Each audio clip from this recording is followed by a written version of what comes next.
Et direction Carpentras dans le sud de la France avec la toute nouvelle exposition XXL du célèbre pochoiriste et artiste de rue français C215, une expo en intérieur et en extérieur, vous allez le voir. L'objectif, c'est de faire rentrer l'art urbain dans le musée et de faire sortir le musée dans la ville. C'est un reportage signé Nicolas Georges, Guillaume Gouet et Christophe Arnois. C'est l'un des joyaux du patrimoine français.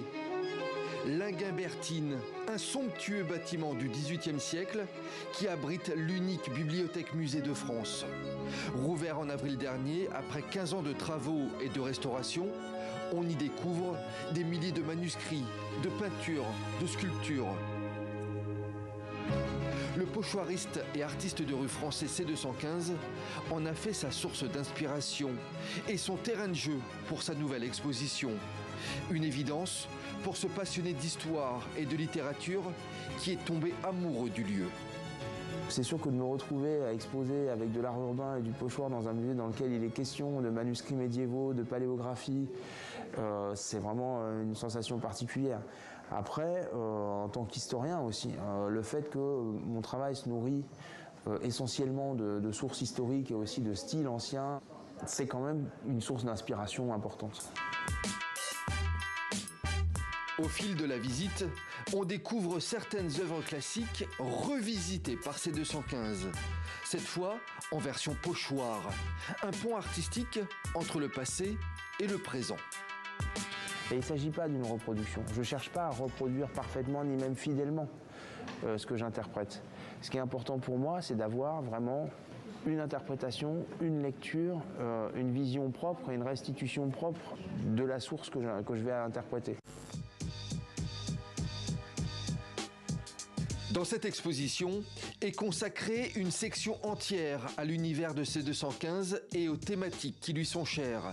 Le chat, son animal fétiche, l'enfance, la poésie ou encore les grandes figures de l'histoire de France. On découvre aussi, pour la première fois, l'une de ses passions, les autographes d'écrivains célèbres, des originaux qu'il collectionne depuis plusieurs années. On a à la fois les portraits de petite taille de ces auteurs, donc la peinture, et l'écriture et le livre et la conservation d'autographes et de manuscrits. Ce qui fait que je pensais que je ne pouvais pas avoir une relation, une correspondance plus forte entre mon travail et ce musée qu'avec cette partie-là. Et c'est ainsi que se termine l'exposition. L'exposition se poursuit hors les murs, cette fois dans les rues du centre-ville de Carpentras. Un parcours ludique et artistique ouvert à tous, où l'on découvre une trentaine de pochoirs réalisés par C215. Plusieurs font référence d'ailleurs aux œuvres présentes au musée de l'Inguimbertine. Alors là, c'est un autre des 36 œuvres du parcours, et cette fois, j'y ai représenté une architecture inspirée d'une aquarelle qui se trouve présentée au musée. Donc j'ai pris en photo l'aquarelle et j'en ai créé un pochoir en découpant au scalpel à la main. J'ai refait mon dessin d'après l'aquarelle, le rendu est différent. Et je l'ai peint sur un coin de mur aux côtés d'une gouttière. On peut se lancer dans une chasse des œuvres qui sont peintes dans la ville. C'est aussi de proposer une exposition gratuite et permanente dans les rues. Une collaboration avec la ville de Carpentras que C215 souhaite poursuivre à l'avenir, avec toujours un objectif, continuer à explorer et transmettre les grandes pages de l'art et de l'histoire à travers ces pochoirs.